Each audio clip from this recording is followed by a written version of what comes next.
que no te veíamos por aquí. Dios te bendiga, bienvenida a casa. Y a todos los que están por primera vez, que sé que hay algunas hermanas que han venido de la isla de enfrente, ¿no? De Gran Canaria. ¿Cómo se llaman ustedes? Las que vinieron de Gran Canaria son ustedes, ¿no? ¿Quiénes son las que vinieron de Gran Canaria? Allá atrás, perdón, ustedes. ¿Cómo se llaman? Disculpa. ¿Perdón? Lady Carolina y la otra. ¿Cómo? Nelly. Y vinieron de Las Palmas para estar hoy aquí en el culto. Bueno, le damos un aplauso de bienvenida a ustedes también. Dios les bendiga. Bienvenidas. ¿Alguien más está por primera vez? Sí, allá atrás hay una visita también. ¿Cómo te llamas? ¿Cómo? Joana. Bueno, pues a todos ustedes un fuerte aplauso en el nombre del Señor. Dios les bendiga grandemente. Espero poder compartir la palabra porque vine de Israel con la garganta bastante tocada. Atender a dos grupos durante 15 días seguidos prácticamente, desde la mañana hasta la noche, recorriendo el país de un lado a otro. Preguntas van, preguntas vienen. Tuvimos bautismos en el río Jordán. Yo decía, Dios mío, que no se bautice nadie. Pero al final se bautizaron algunas personas. Ese agua estaba congelada. Ese agua estaba helada. En el primer bautismo bauticé así con ropas normales. En el segundo me dieron como un traje de goma, con botas incluidas, pero aún así estaba el agua congelada. Ahora ha nevado mucho en las montañas del norte de Israel, en los altos del Golán. El monte Hermón está totalmente nevado y todo esto, pues quieras que no, afecta la garganta, ¿no?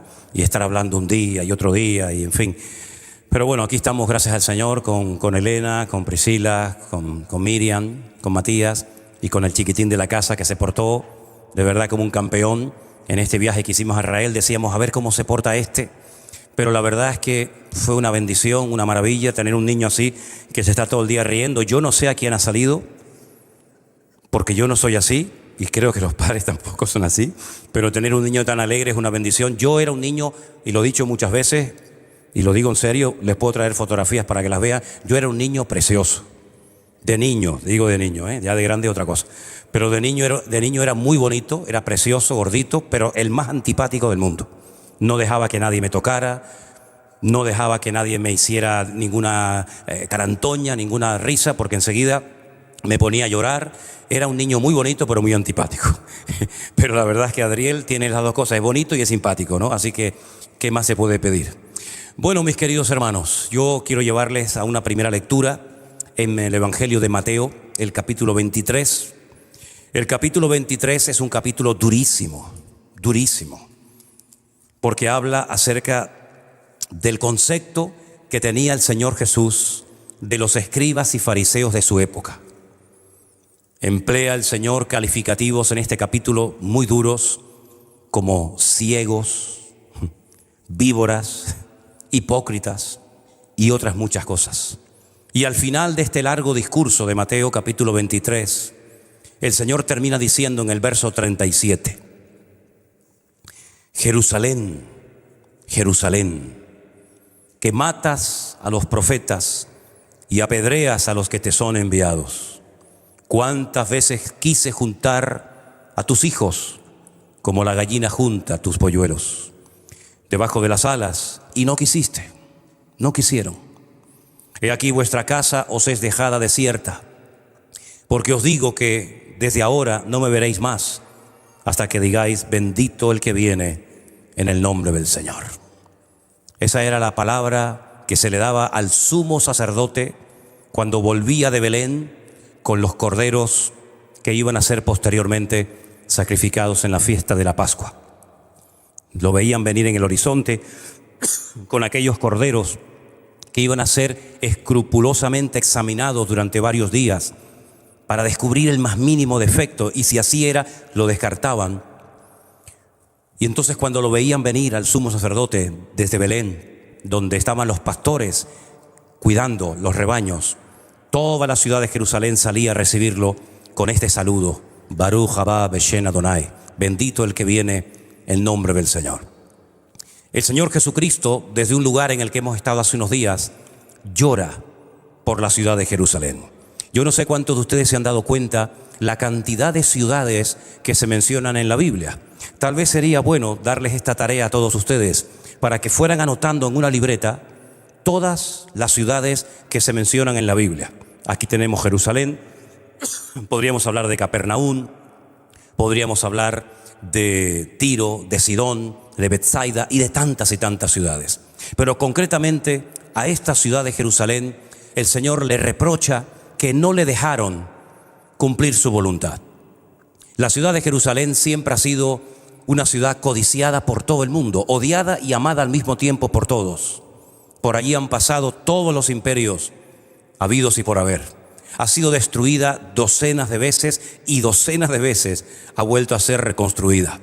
Yo le digo a los hermanos cuando paseamos por las calles de la actual Jerusalén, que no es la Jerusalén que pisó y visitó el Señor Jesús. Esa ciudad de Jerusalén está bien enterrada, porque la costumbre era destruir y construir encima, destruir y construir encima, y así fue subiendo de niveles. Ni siquiera las murallas que actualmente podemos ver y fotografiar son las que conoció Jesús. Son unas murallas, las actuales me refiero, que fueron construidas, mandadas a construir por Sulimán el Magnífico en el siglo XVI. Es decir que la ciudad de Jerusalén es una ciudad muy importante en la Biblia, es mencionada más de 3000 veces. Curiosamente, en el Corán, ni una sola vez. Curiosamente. Y sobre esa ciudad es sobre la que llora el Señor. Y dice algo que nos llama a todos la atención. ¿Cuántas veces yo quise juntar a mis hijos, bendecir, glorificar mi nombre en esta ciudad, y no quisisteis, no me dejasteis? Y por eso dice el Señor una palabra profética tremenda que se cumplió no muchos años después. Esta ciudad quedará totalmente desierta. Fueron los romanos, primeramente en el año 70 después de Cristo, que destruyeron el templo de Jerusalén. Y hasta ahora no se ha podido volver a construir.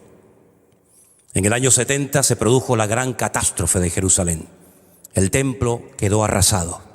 Sus tesoros fueron llevados a Roma y nunca más la gloria que tuvo esa casa, que tuvo ese templo, se ha vuelto a recuperar. Siguen llorando, siguen pidiendo y clamando todos los días por la reconstrucción de ese templo, pero la realidad es que todavía el templo no se ha reconstruido. Tiempo más tarde se produce una revuelta apoyada por un rabino que está enterrado en la ciudad de Tiberias, llamado el rabino Akiva, que creyendo que un tal Bar Kokhba, el hijo de la estrella, era el verdadero Mesías, lo apoya y logra convencer a sus miles y miles de discípulos que este es el verdadero Mesías. Se produce una revuelta y ya eso fue el colmo para los romanos. Los romanos mataron a millones de judíos, le cambiaron el nombre a Jerusalén porque estaban hartos de tantas revueltas y le pusieron Aelia Capitolina. Y al país le cambiaron el nombre de Israel por Palestina o Filistea, que significa tierra de filisteos. Quedó un pequeño reducto de judíos, vamos a decir así, rebeldes, que se habían ido al desierto, a una fortaleza llamada la fortaleza de Masada, y allí se refugiaron, y durante años los romanos estuvieron construyendo una rampa, una especie de montaña artificial de rocas, de piedras y de tierra, para poder subir arriba y terminar con la vida de estos judíos rebeldes que se habían, refugiado en aquel lugar. Cuando llegaron se los encontraron a todos muertos, se habían suicidado, se habían quitado la vida. Y desde entonces hasta hoy en día, Jerusalén ha pasado como una falsa moneda de una mano a otra mano. Nunca he sentido en este último viaje por Jerusalén la sensación que he sentido en estos últimos días. Ya no es una ciudad tan tranquila y pacífica como antes. Los aires están muy caldeados. Hacía años, muchos años, que no se llevaban atentados en la ciudad de Jerusalén. Nosotros no los vimos, gracias al Señor no estábamos esos días en Jerusalén, pero se han vuelto a producir atentados donde han muerto personas y los ánimos están muy, muy caldeados. Además, para colmo, ahora en el mes de marzo comenzará un mes que siempre es un mes conflictivo, porque es el mes en el que ayunan los musulmanes, el famoso mes del Ramadán.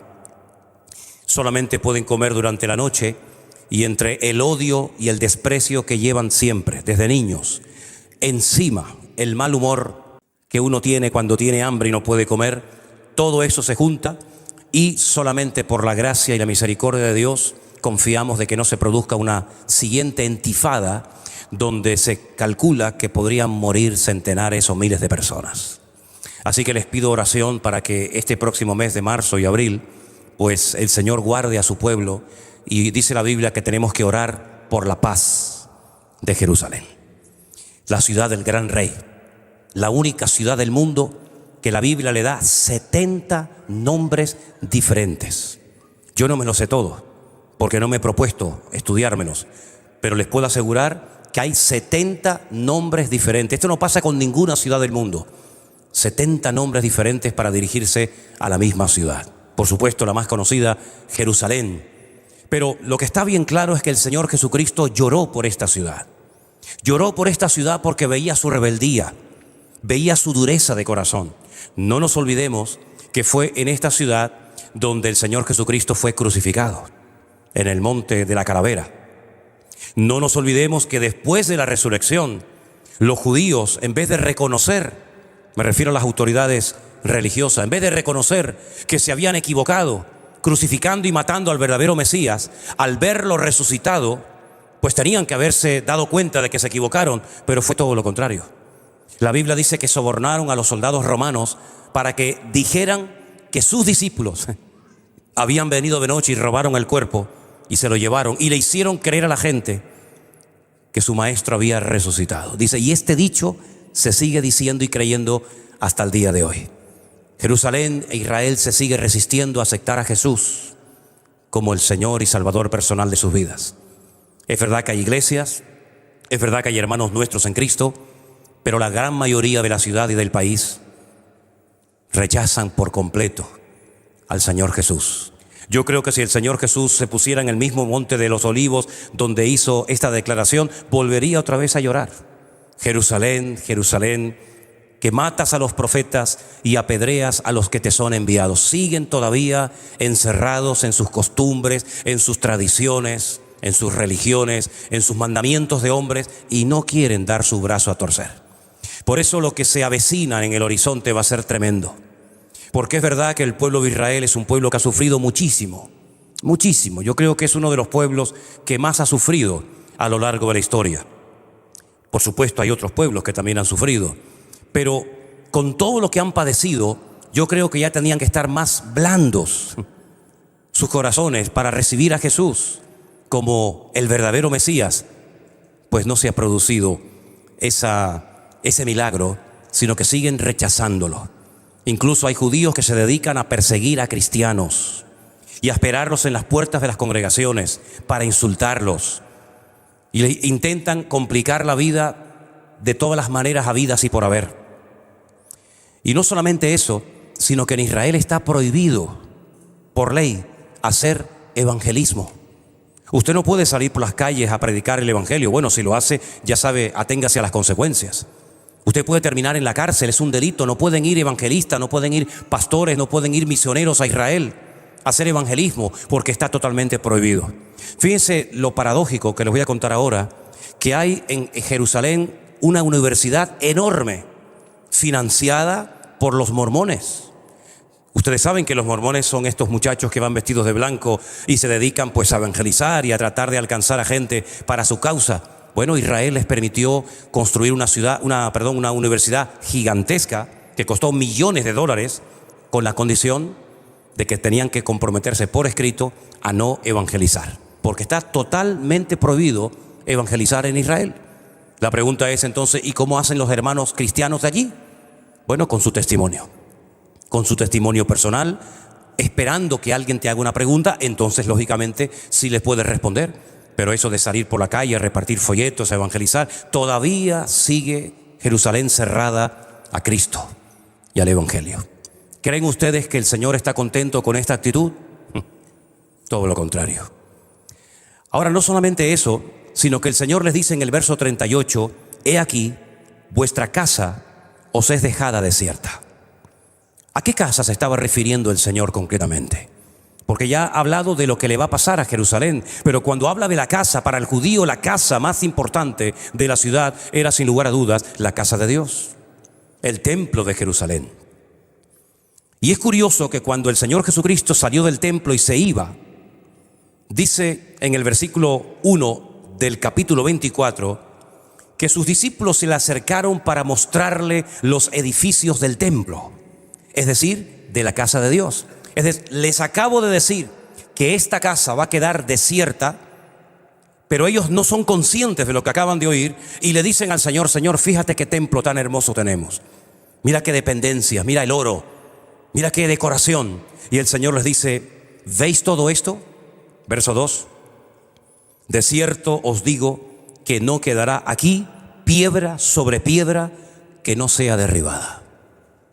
Claro, decirle a un judío, con lo orgulloso que estaban de su templo, que ese templo va a ser destruido, que va a ser totalmente arrasado al punto que no va a quedar piedra sobre piedra, les tuvo que sacudir el alma de una forma tremenda. Ellos no daban crédito a lo que les acaba de decir el maestro, porque ellos saben que el Señor no está bromeando. Ellos saben que el Señor, cada vez que habla, lo que habla se cumple. Y si les está diciendo que el templo va a ser destruido, ellos no daban crédito a lo que acababan de escuchar del Señor. Por eso dice en el versículo 3, y es bonito leer esta porción en Jerusalén, porque cuando uno lee esto, parece que todo se da en el mismo lugar, pero no es así. Imagínense que aquí al lado, a la mano derecha, tenemos el monte Moriah con su templo. A mano izquierda tenemos el monte de los Olivos. Y en medio hay un barranco, un torrente que se llama el torrente del Cedrón, que lleva un tiempo bajarlo y subirlo, por lo menos en aquella época, y entrar al huerto de Getsemaní, que está en el monte de los Olivos. Y lo que el Señor les ha dicho, se lo ha dicho arriba en el monte, en la explanada del templo. Pero la pregunta se la hacen al otro lado del torrente. Es decir, que fueron pensando y cavilando en sus corazones y dándole vueltas diciendo: ¿habéis oído lo que ha dicho el maestro? No puede ser, que nos van a destruir el templo. Pero ¿cómo es posible que nos vayan a destruir el templo? Los judíos no pueden construir templos en todas partes del mundo. Si así fuera, tendrían millones. El templo solamente podía estar en el monte Moriah de Jerusalén, y ahora el único que tenemos nos lo van a destruir. ¿Pero cómo puede ser esto? Y entonces le dicen los discípulos, versículo 3, dinos, ¿cuándo serán estas cosas? ¿Y qué señal habrá de tu venida y del fin del siglo? La catástrofe que se avecina en el horizonte creó un pánico y un miedo en el corazón de los discípulos, que ellos querían tener respuestas. ¿Cuándo va a ser esto que acabas de decir? ¿Cuáles son las señales que van a preceder esa destrucción? ¿Qué es lo que va a ocurrir en los postreros días? Y gracias al Señor, lo he dicho en otras ocasiones, que los discípulos le hicieron esta pregunta al Señor, porque si no le hubieran preguntado esto al Señor, nos hubiéramos perdido toda la explicación que el Señor da en el capítulo 24 del Evangelio según San Mateo. Si pueden, esta noche mismo, léanse todo el capítulo. Y si quieren tener aún más información, lean también el capítulo 21 de Lucas, que es paralelo a este capítulo, y tendrán mucha información de los acontecimientos finales. Ahora, tengo que decirles que en la Biblia, que curiosamente hay 3/4 partes de material profético, no todas las profecías están por cumplirse. Hay muchas profecías que ya se han cumplido. Incluso parte del capítulo 24 ya se cumplió. Cuando usted lo lea esta noche detenidamente, creo que ustedes se darán cuenta qué partes se han cumplido y qué partes aún no se han cumplido. Así que hay profecías que ya se han cumplido y por supuesto no se van a cumplir 2 veces. Hay otras profecías que faltan todavía por cumplirse. Y estamos confiando que todo lo que el Señor prometió se va a cumplir. Amén, hermanos. Pero luego hay otro tipo de profecías, como por ejemplo esta de Mateo 24 y otras muchas, que tienen un doble cumplimiento histórico. Hay una parte que ya se ha cumplido y una parte de la misma profecía que falta por cumplirse. En este caso, hay una parte de Mateo 24 que ya se cumplió. La destrucción del templo de Jerusalén se cumplió, ya digo, en el año 70 después de Cristo. El emperador o el César de Roma, Vespasiano, mandó a su hijo Tito a Jerusalén, y fue este el que destruyó y le prendió fuego al monte, al templo de Jerusalén. Ya no era la primera vez que ese templo era destruido. Ya fue destruido una primera vez por Nabucodonosor en el Antiguo Testamento. Volvió a ser reconstruido y volvió a ser destruido en el año 70 después de Cristo. ¿Y saben qué, hermanos? Y ustedes lo tienen ya que saber a estas alturas. Y volverá a ser reconstruido por tercera vez, y por tercera vez va a ser nuevamente profanado.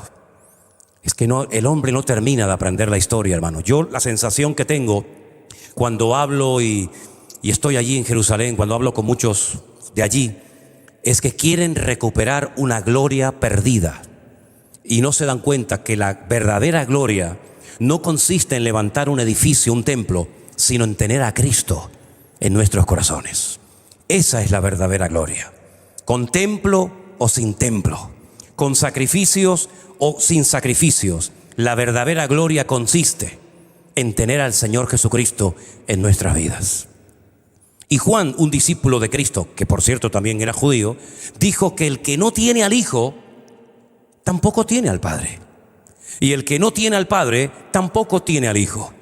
Por lo tanto, la tragedia actual del pueblo de Israel no consiste en que no tienen templo. Ese no es el mayor problema de Israel. El mayor problema que tienen no es que no pueden presentar sus sacrificios, cosa que les gustaría a todos ellos. Ese no es el mayor problema, ni siquiera con los palestinos o con los árabes que les rodean. Ese no es el problema de Israel. El problema de Israel es que no tiene a Cristo. Porque cuando tengan a Cristo y sea el Señor de sus vidas, entonces todo cambiará. Pero hay una buena noticia. Y es que hay una palabra en la carta de Pablo y otras también en la carta de Pablo a los romanos que nos habla acerca de una futura restauración, espiritualmente hablando, del pueblo de Israel. ¿Cuántos dicen amén? Ya lo decía Ezequiel en el capítulo 36, cuando el Señor le muestra una visión de un valle lleno de huesos secos. Y lo que le mostró es el cementerio que está en el Monte de los Olivos, un valle lleno de huesos secos. Y el Señor le muestra en visión ese valle, ese cementerio, y le hace una pregunta muy interesante al profeta Ezequiel. ¿Vivirán estos huesos? ¿Volverán a la vida estos cadáveres? Y el profeta Ezequiel le dice: tú lo sabes todo, Señor. Yo no lo sé. Y el Señor le dice: profetízales, háblales, predícales a los huesos. Y dice que salían de sus tumbas y se levantaban. Dice, pero les faltaba espíritu en ellos. Y entonces le dice el Señor por segunda vez: dile que entre espíritu en ellos. Y dice que entró el Espíritu de Dios en esos huesos secos y se convirtieron en un ejército tremendamente numeroso. Al final del capítulo, al final de la visión, el Señor le dice a Ezequiel: te voy a decir lo que esto significa. En los postreros días, mi pueblo será restaurado de una forma natural, como nación, como pueblo, y de una forma espiritual. Cuando Ezequiel recibe esta revelación, ni una ni otra se había dado. Estaban en el cautiverio, por consiguiente ni siquiera estaban viviendo en Israel. Pero nosotros tenemos una gran ventaja, queridos hermanos, y es que podemos mirar atrás y ver cómo la historia nos ayuda a ver cómo la palabra de Dios se cumple. Fue en mayo de 1948.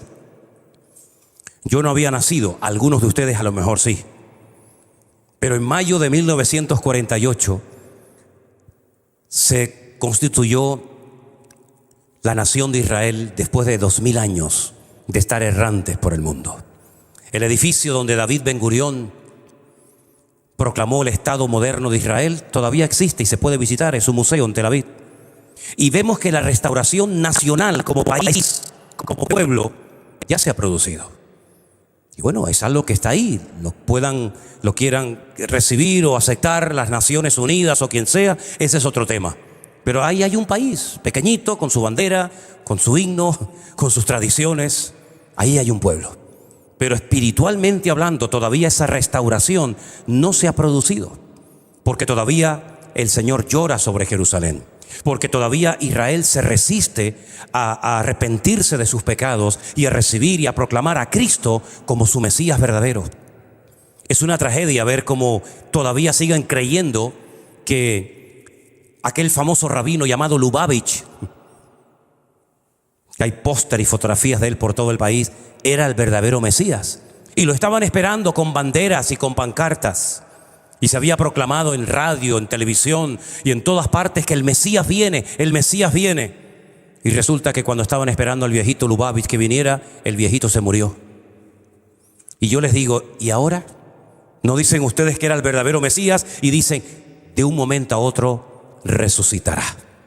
Es increíble cómo un pueblo tan inteligente, de gente tan preparada, tengan una ceguera espiritual tan brutal, que son capaces de creer que un viejito era el Mesías y que va a resucitar, y confundieron al verdadero Mesías, que era el Señor Jesucristo, con un falso Mesías.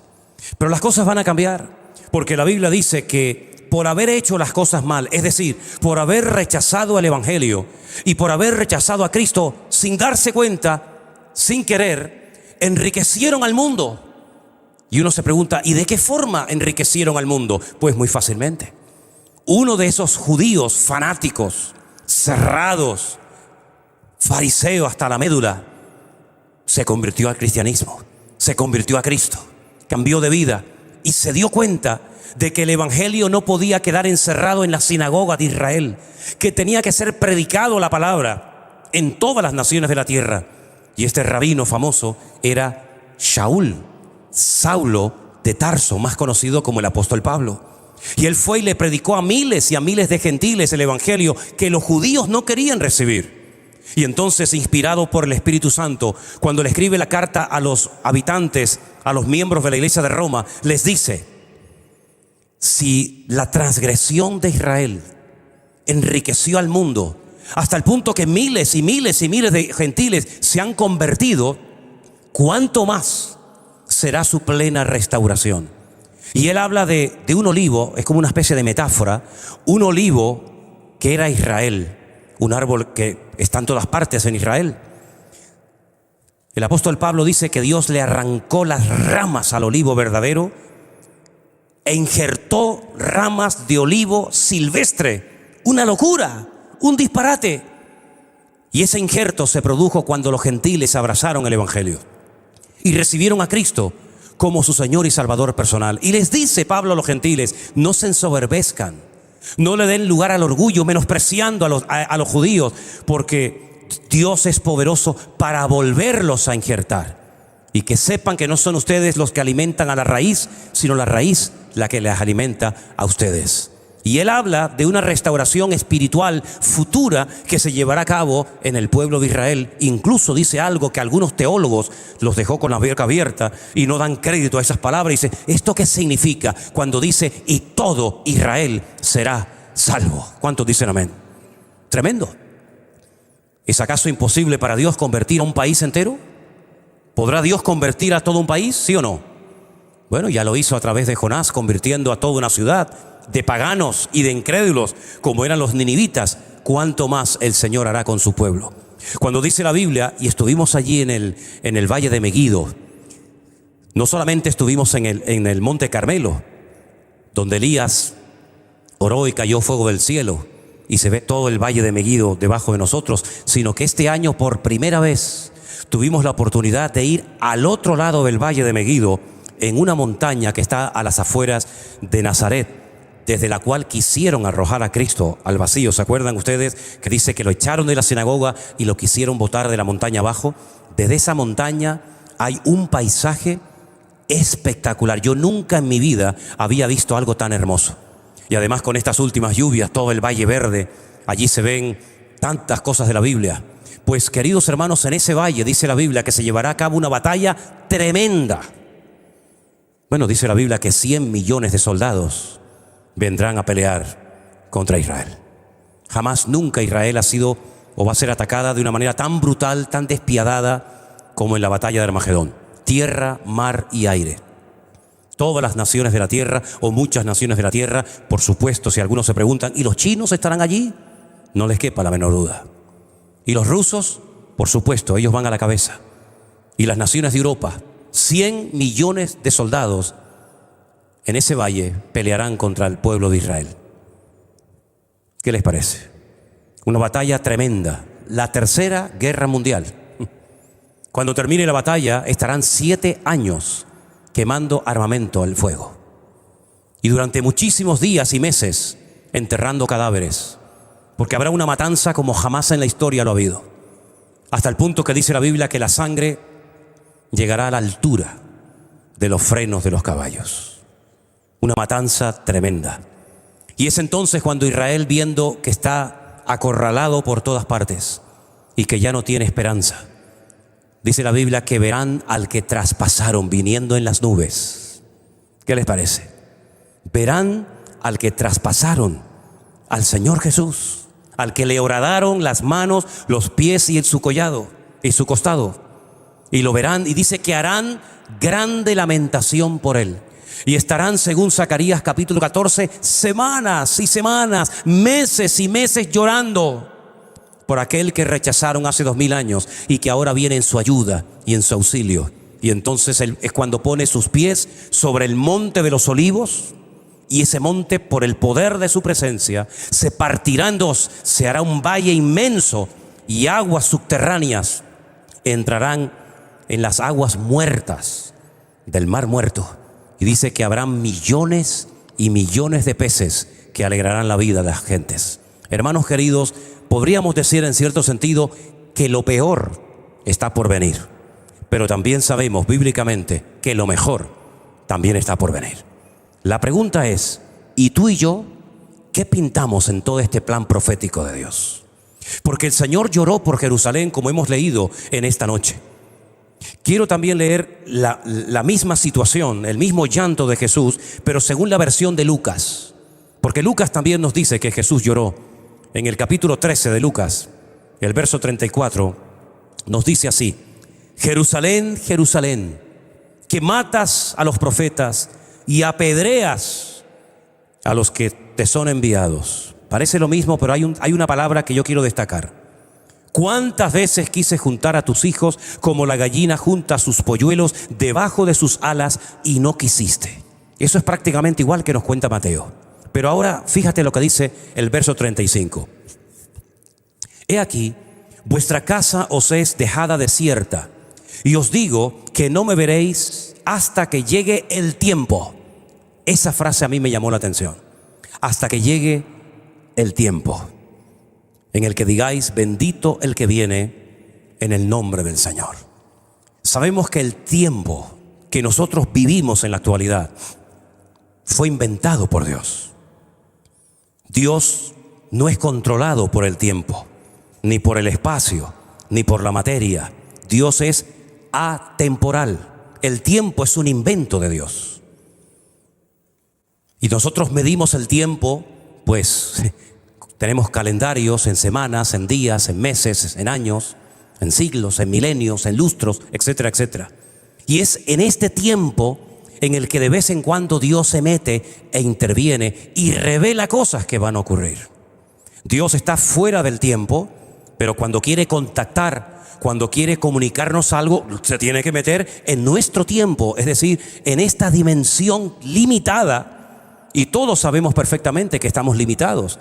El creyente y el ateo también. No podemos estar con nuestro cuerpo aquí en la iglesia esta noche y al mismo tiempo en otra parte del mundo hablando con una persona. Gracias al Señor, a las redes sociales que nos permiten estar en miles de sitios, pero virtualmente, no presencialmente, ¿verdad?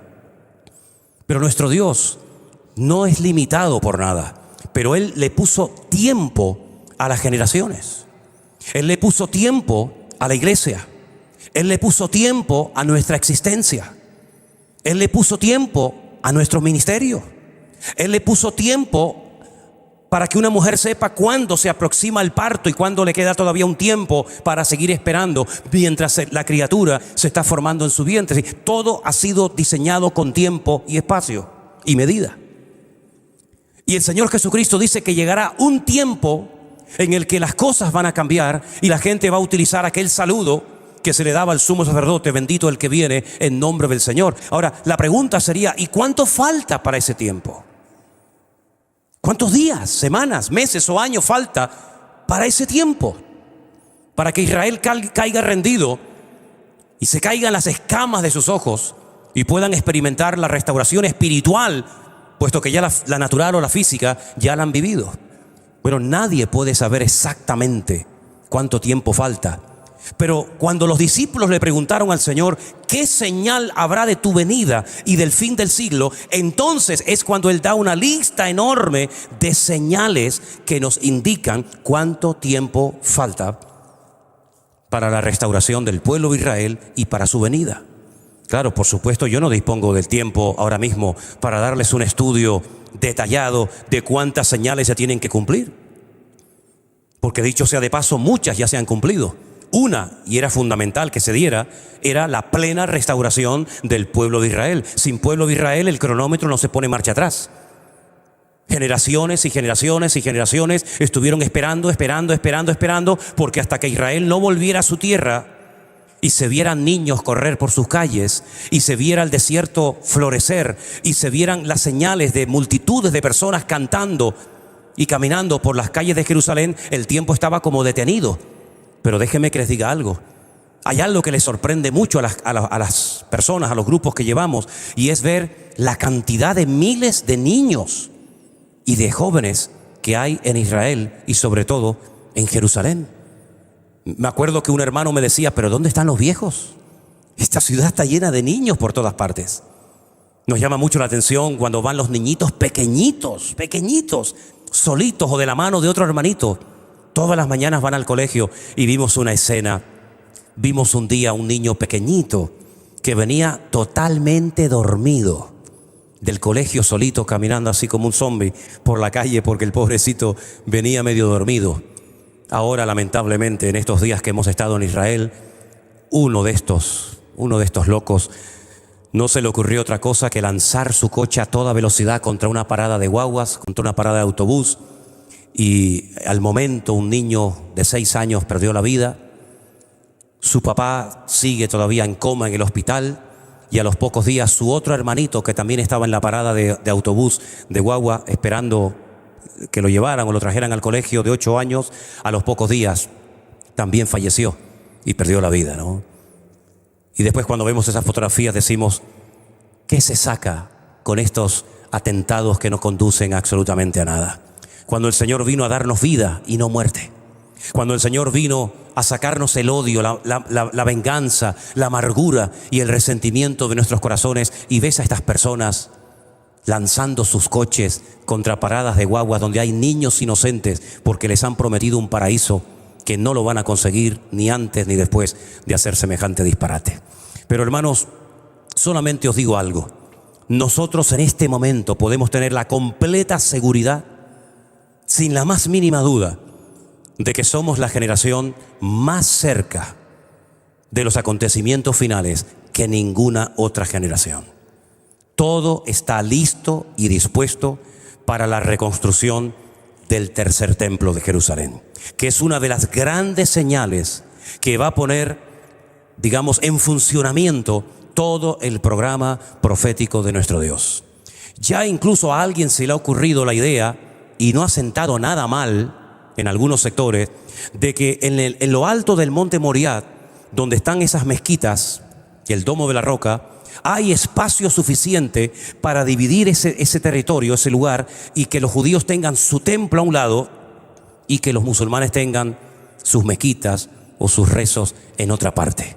Bueno, nadie sabe exactamente lo que va a ocurrir, pero lo que sí os puedo asegurar, que nosotros tenemos en la palabra de Dios el respaldo de Dios para que la historia demuestre que nuestro Dios es el que controla los tiempos y las ocasiones. ¿Cuántos dicen amén? Lo que tenemos que hacer es velar y orar para que las cosas que van a ocurrir en breve no nos sorprendan, sino que podamos estar firmes y bien cimentados en la palabra de Dios y en Él, para que nuestra fe no decaiga, porque las cosas en los últimos tiempos serán difíciles. Dice la Biblia que el amor de muchos se enfriará, mas el que persevere hasta el fin, ese será salvo. ¿Tú quieres ser de los que se enfrían o quieres ser mejor de los que perseveran hasta el fin para recibir la bendición de Dios? Amén. Cierra tus ojos en esta tarde y ahí donde estás, dile: Señor, haz en mi vida lo que tú quieras. No te dejaron hacer lo que tú querías en Jerusalén. pero yo en mi vida te dejo hacer lo que tú quieras, Señor. Cámbiame, transfórmame, moldéame, Señor.